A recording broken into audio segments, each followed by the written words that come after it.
Major funding for the Independents has been provided by the John D. and Catherine T. MacArthur Foundation to increase public awareness of independent work in film and video.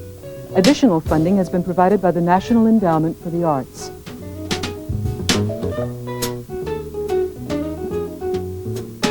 Action! What's your vision of America? Money, money, mo money. Everybody wants to be at least liked.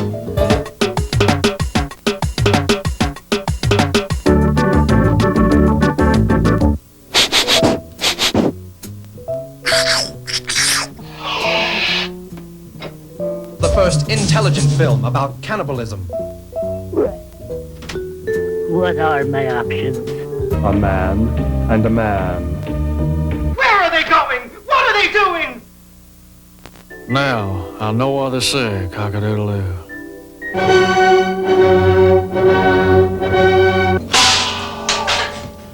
Step into your morning coffee. Okay, bye-bye. Beautiful.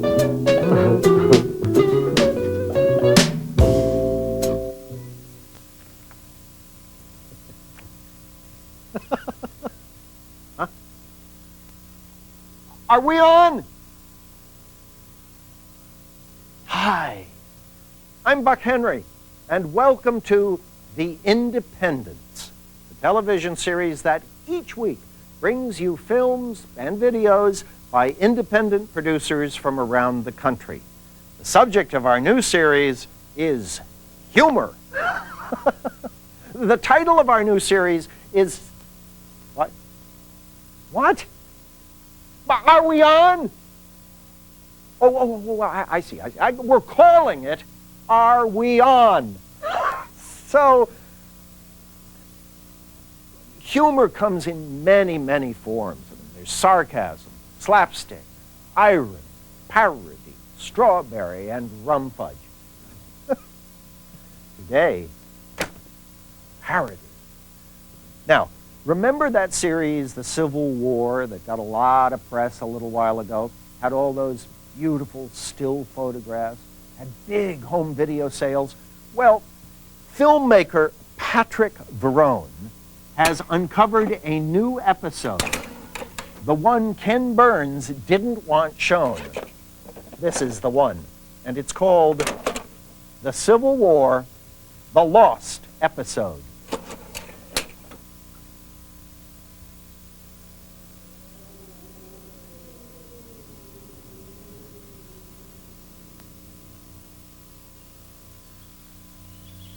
Truly, these are grave times. Daily I see our brave men drag their crooked bodies and broken spirits through the muddy streets of Washington. It gives me pause to wonder if government by the people could perish from the earth. And if it did, would I be able to cash my last paycheck? Abraham Lincoln. I pray frequently for the day when I can reunite with my Southern brother, to take his hand in mine, to hold him close to my chest, to give him a warm, slow, deep, wet, sloppy kiss. Walt Whitman. Civil War. What exactly is a civil war? Pardon me? I'm awfully sorry. George Carlin.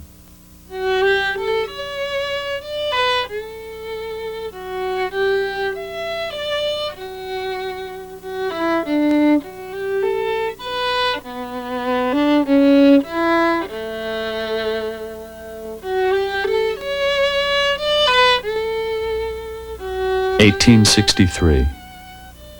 In Italy, Garibaldi's rebels are nicknamed Red Shirts because of the sloppy way they eat spaghetti. In Russia, Tolstoy finishes a novel he calls War. He retitles it War and Peace after his editor makes him put a happy ending on it. In China, a massive uprising ends when the warriors decide, hey, if we're going to die in the noonday sun, let's do it building railroads in America. And in America, the Civil War rages on. There is no relief in sight for the battle-weary nation.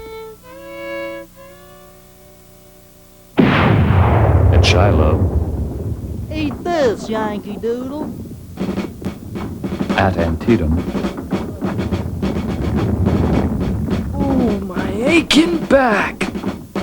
and at Fredericksburg. Programs, get your programs. Can't tell the dead without a program. In 1863, a sloppily written letter would cause Abraham Lincoln to make a spiteful decision and enable a forgettable historical figure named Ambrose Miller to seize the day in the quiet farmland of Gettysburg, Pennsylvania.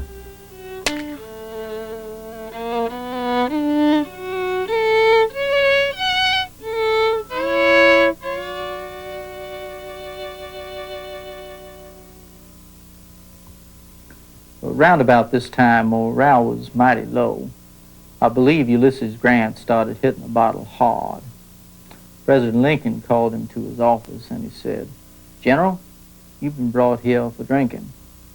And Grant said, "Hot damn, I'll have a bourbon and branch water." Men on both sides were weary, hungry, and bored. Some of them passed the time by cleaning their rifles. Some of them passed the time by burying the men who passed the time by cleaning their rifles. Troops from Boston read. Troops from Louisville drank. And troops from Malibu got bitchin' tans. Many of the soldiers spent their time writing letters to their mothers. It was their hope that these letters would one day be collected and auctioned at Christie's for thousands of dollars. Dear Mrs. Bodine, I am happy to report that your son Jethro is coming home. Unfortunately, I am sorry to report that he is enclosed. Best wishes, Corporal Josiah O'Reilly. By late spring, boredom had reached a peak. Men on both sides didn't know why they were fighting anymore. It has been said that the Battle of Bull Run was fought over the correct pronunciation of the word insurance. The war needed a turning point. Stonewall Jackson was fond of saying that Southern spirits were lower than a gopher's gonads. The Confederate Army was referred to as the rebels without a cause. Anyway, the word is pronounced insurance.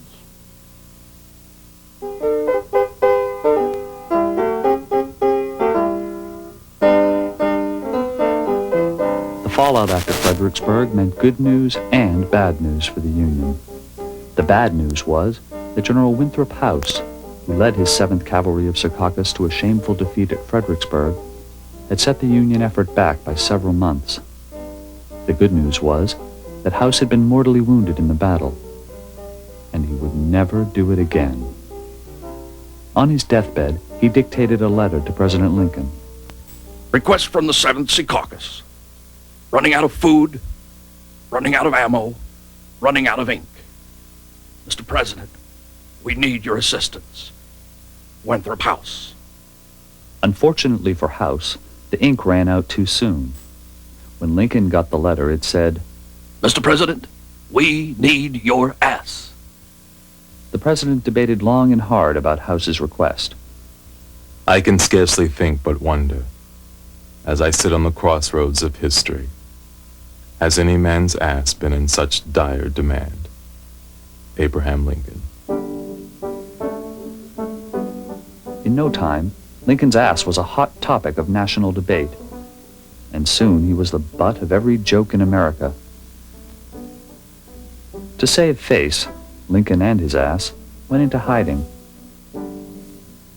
Then, in May of 1863, the president made a momentous decision. An ass they want, an ass they'll get. Abraham Lincoln. And with that, Lincoln sent for Lieutenant Ambrose B. Miller and permanently altered the course of history.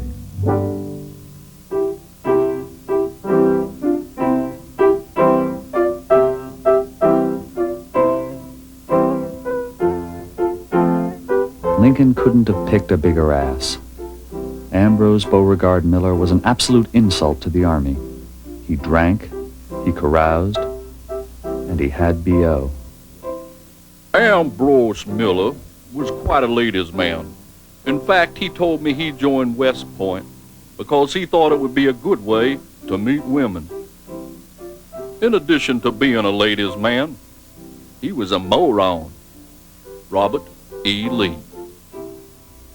Miller was accepted to West Point, but only to fulfill the geographic distribution. He graduated at the bottom of his class. The valedictorian was Lieutenant John Dunbar, who made a memorable speech at their graduation. I want to thank the Military Academy for this neat honor. Also my wife, my agent, and all the little people, without whom all of this would never have been possible. Thank you very much, John Dunbar. Until Lincoln called on him to take over the 7th Secaucus, Miller had a quiet career, mostly because he spent much of his active duty in and out of Confederate prisons.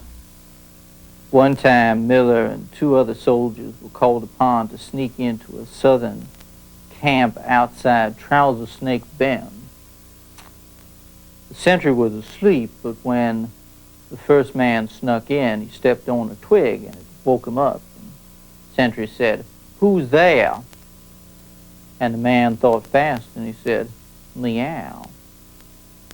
Second man snuck in. He also stepped on a twig and woke the sentry.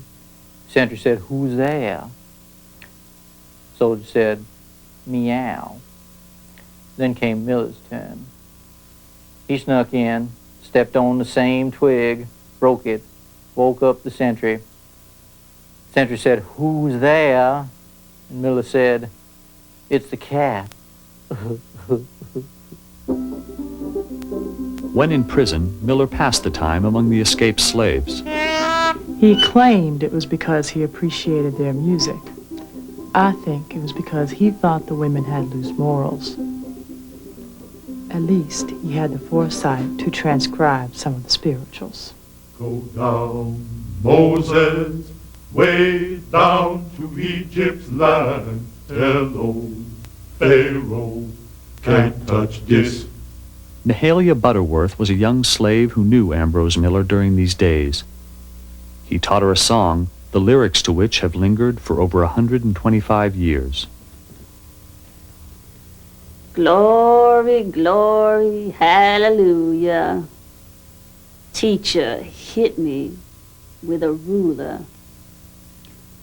So I hit her on the beam with a rotten tangerine, and her teeth came marching out.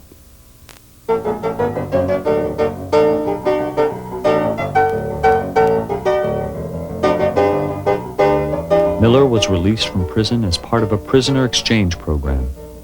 It was an even swap. Miller for 155 pounds of potting soil. Lincoln immediately sent Miller to the 7th Secaucus as punishment for General Howe's presumed insolence. What the president didn't realize was that after the discouragement and disappointment of Fredericksburg, Miller was exactly what these men needed. Dear Ma, we have little food. Our medical supplies have run out.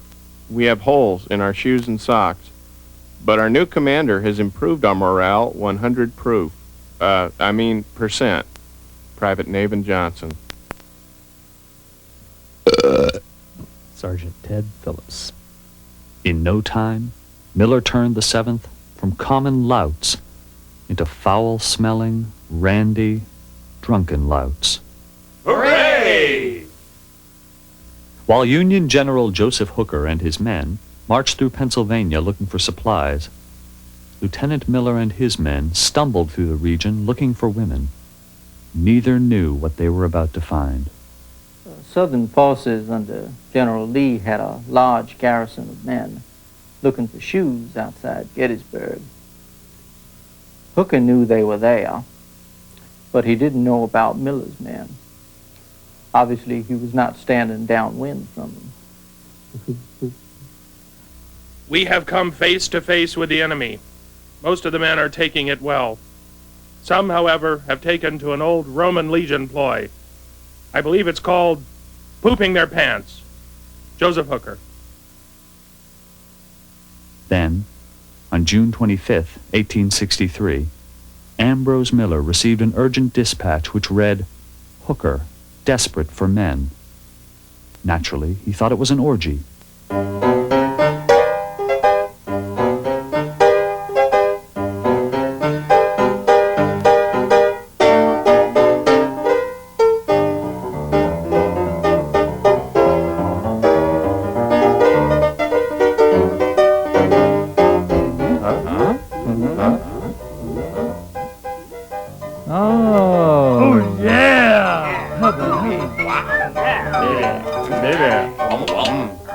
A soldier came up to me today and said, "Excuse me, madam, we're looking for intercourse." I slapped his face. Mary Chestnut. No one had heard of the sleepy little town called Intercourse. Miller and his men got their faces slapped through most of Pennsylvania. For days they wandered through Pennsylvania Dutch country, subsisting on nothing but chocolate kisses and those hard, crusty pretzels. Then, on the evening of June 30th, Miller's men, drunk, weary, and still very lonely, stumbled into a small village and set up camp. Little did they realize that the next day they would earn their wrongful place in history.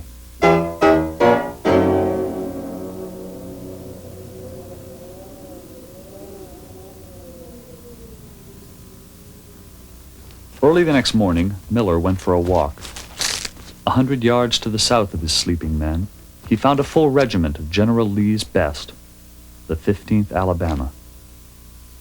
100 yards to the north, he found another regiment, the Union's 20th Maine. In all directions, Miller found Union and Confederate men. He was immediately overcome by the gravity of the situation. Miller knew he was in for a massacre. He tried to rally his men with the St. Crispin Day speech, rousing speech from Shakespeare's Henry V. Unfortunately, he did not know it very well. He said, "Happy birthday to you, happy birthday to you, happy birthday, St. Crispin, happy birthday to you." As soon as Miller finished, a clamor arose from the ranks. Where are the broads? Where are the broads? Where are the broads? Miller had no answer. He decided to do the bravest thing he'd ever done. He told the truth. But Miller had trained his men all too well. They drew their rifles and charged him at once. Miller ran screaming into an open field, right in front of William Oates, the commander of the 15th Alabama. The holler that man let out was more terrifying than any rebel yell I ever heard. I thought sure we were being ambushed. William Oates. Oates signaled for his men to retreat, and he backed them right into the 20th Maine. As the great Battle of Gettysburg commenced, Miller issued his now famous command. Run, you saps, run! Ambrose Miller. I don't reckon Miller's men ever heard his command at all. As soon as they heard gunshots, they hauled Tater out of there. Some of them didn't stop running till they got to Mexico City.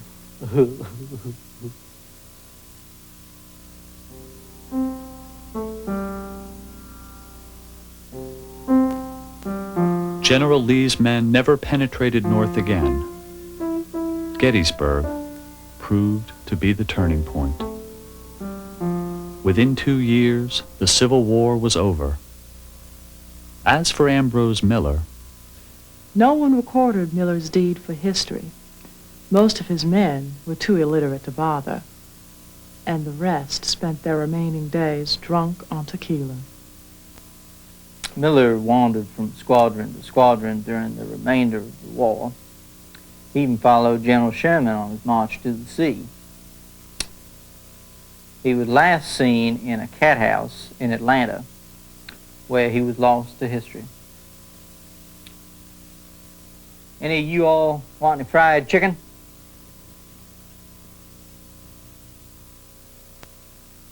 If I told Miller once, I told him 100 times. Don't smoke in bed. Captain Rhett Butler.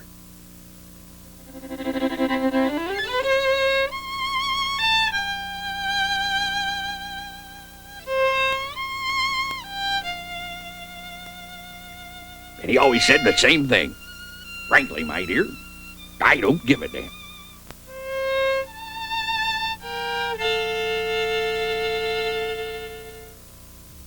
Artist William Wegman has been doing strange things with dogs since 1970, some of which are actually fit for family television programs. Here is Dog Baseball by the dog man himself, William Wegman.